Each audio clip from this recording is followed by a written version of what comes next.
கர்த்தருக்கு ஸ்தோத்திரம். கர்த்தராகிய இயேசு கிறிஸ்துவின் இன்ப நாமத்தில் இனிய வாழ்த்துக்கள். இந்த ஊழியத்தின் பாதை என்ற நிகழ்ச்சியின் தியானத்துக்காக ஜெபித்த பொழுது தேவன் தந்த வசனம் லூக்கா எழுதின சுவிசேஷம் 11ஆம் அதிகாரம் 42ஆம் வசனம். பரிசேயரே, உங்களுக்கு ஐயோ! நீங்கள் ஒர்தலாம் மறுக்கொழுந்து முதலிய சகலவித பூண்டுகளிலும் தசம பாகம் கொடுத்து நியாயத்தையும் தேவ அன்பையும் விட்டு விடுகிறீர்கள். இவைகளையும் செய்ய வேண்டும், அவைகளையும் விடாதிருக்க வேண்டும். நம்முடைய கர்த்தராகிய இயேசு கிறிஸ்து இந்த உலகத்திலே அவர் மனுஷ ரூபமாக இருந்த நாட்களில் தேவனுடைய பிள்ளைகள் எப்படி இருக்க வேண்டும், தேவனுக்கு ஊழியம் செய்கிறவர்கள் எப்படி இருக்க வேண்டும் என்று பல காரியங்களை போதித்து போயிருக்கிறார். பரிசேயர் என்றால் அன்றைக்குள்ள ஆலயத்தில், தேவாலயத்தில் ஒரு மிகவும் உன்னதமான ஒரு இடத்திலே பதவியிலே இருந்தவர்கள். அவர்களிடத்துல தான் இதை சொல்லுகிறார், உங்களுக்கு பரிசேயரை, உங்களுக்கு ஐயோ! நீங்கள் ஒருதலாம் மறுக்கொழுந்து எல்லாவற்றிலும் எல்லா பூண்டுகளிலேயும் கூட தசம பாகம் கொடுக்கிறீர்கள், ஆனால் நியாயத்தையும் தேவ அன்பையும் விட்டு விடுகிறீர்கள். காணிக்கை மட்டும் கொடுத்து விட்டு நியாயமும் செய்ய மாட்டேங்கிறீங்க, தேவனிடத்தில் அன்பு கூறவும் மாட்டுறீங்க. அப்பொழுது தேவன் என்ன சொல்லுகிறார் என்றால், இவைகளையும் செய்ய வேண்டும். இவைகளை என்றால் தசம பாகமும் செய்ய வேண்டும், அவைகளையும் விடாதிருக்க வேண்டும். இவைகளை நியாயத்தையும் தேவ அன்பையும் விடாதிருக்க வேண்டும். புதிய பாட்டிலே கூட இயேசு தாமே சொல்லியிருக்கிறார், தசம பாகம் கொடுக்க வேண்டும் என்று. காணிக்கை என்பது தேவனை நாம் கனப்படுத்துவது, தேவனுக்கு நாம் நன்றி செலுத்துகிறது. பழைய பாட்டின் காலத்திலே தான் தசம பாகம் இருந்தது என்று அல்ல. பழைய பாட்டு காலத்திலே நம்முடைய முற்பிதாவாகிய ஆபிரகாம் விசுவாசிகளின் தகப்பன் என்று சொல்லுகிறவர். அவர் தசம பாகம் செலுத்தினார் என்று ஆதியாகமம் 28ஆம் அதிகாரம், ஆதியாகமம் 14ஆம் அதிகாரம் 20ஆம் வசனத்திலே சொல்லப்பட்டிருக்கிறது. இவனுக்கு ஆபிரகாம் எல்லாவற்றிலும் தசம பாகம் கொடுத்தான். அதாவது எவனுக்கு என்றால் 18ஆம் வசனம் சொல்லுகிறது, அன்றியும் உன்னதமான தேவனுடைய ஆசாரியனாயிருந்த சாலேமின் ராஜாவாகிய மெல்கிசேதேக்கு. ஹல்லேலூயா! இந்த மெல்கிசேதேக்குக்கு ஆபிரகாம் தசம பாகம் கொடுத்தார் என்று பார்க்கிறோம்.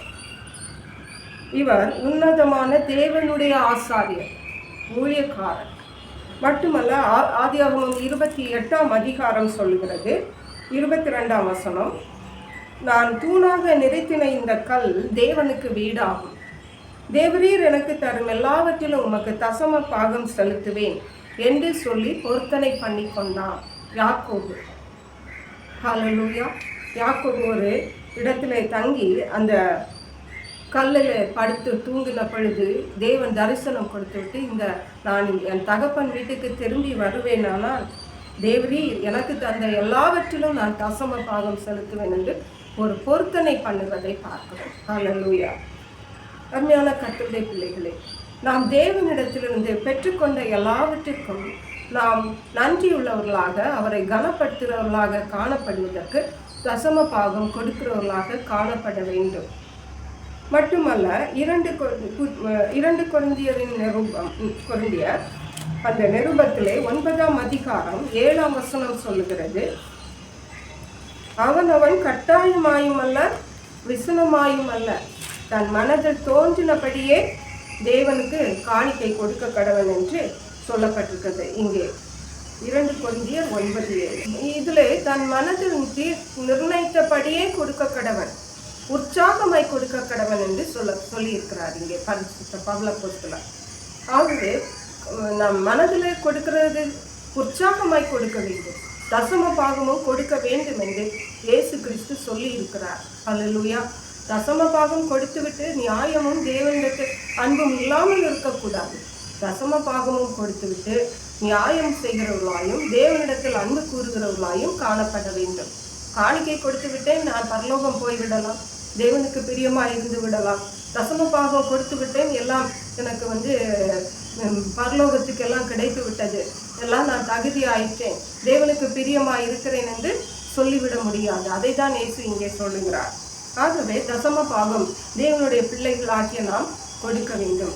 இரண்டாவதாக பார்க்கும் பொழுது அப்போஸ்தலர் 6ஆம் அதிகாரத்திலே வாசிக்கிற 1-2 வசனங்களிலே, அதாவது பெற்றுக்கொண்ட காணிக்கைகளை தேவனுடைய ஊழியக்காரர்களாகிய நாம் எப்படி அதை கையாள வேண்டும் என்று வசனம் மூலமாக பார்க்கும் பொழுது இந்த அப்போஸ்தலர் 6ஆம் அதிகாரம் 1-2 வசனங்களிலே சொல்லப்பட்டிருக்கிறது.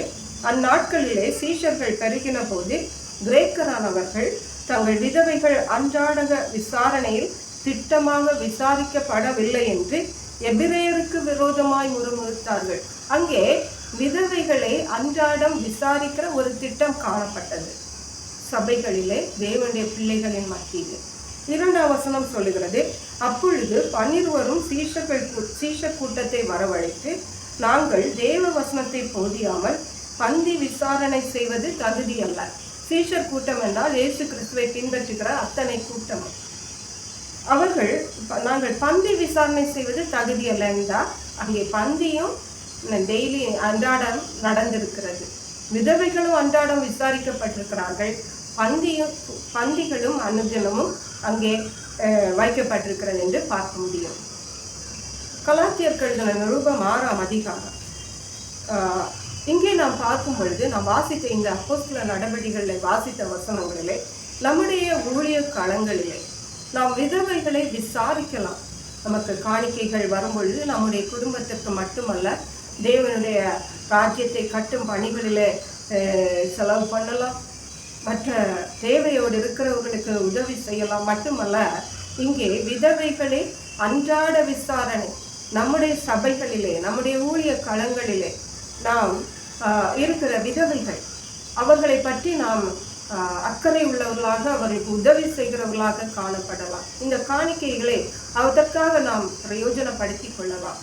மட்டுமல்ல, அனுதின பந்தி, தேவையோடு இருக்கிறவர்களுக்கு அனுதின பந்தியை கூட, அதாவது இங்கே சீஷர்கள் கூட்டம் எல்லாரும் ஒன்று சேர்ந்திருந்ததுனால அனுதின பந்தி அங்கே காணப்பட்டது. தேவனுடைய பிள்ளைகள் நாம் ஊழிய களங்களில் இப்படிப்பட்ட காரியங்களை கூட நாம் செயல்படுத்தி காணிக்கை தேவனுக்கென்று வருகிற காணிக்கை பணங்களின் மூலமாக நாம் கர்த்தருடைய சித்தத்தை நிறைவேற்றும்படியாக தேவையோடு இருக்கிறவர்களுக்கு, விதவைகளுக்கு நாம் உதவி செய்ய வாய்ப்பு இருக்கிறது என்பதை நாம் தெரிந்து கொள்ள வேண்டும்.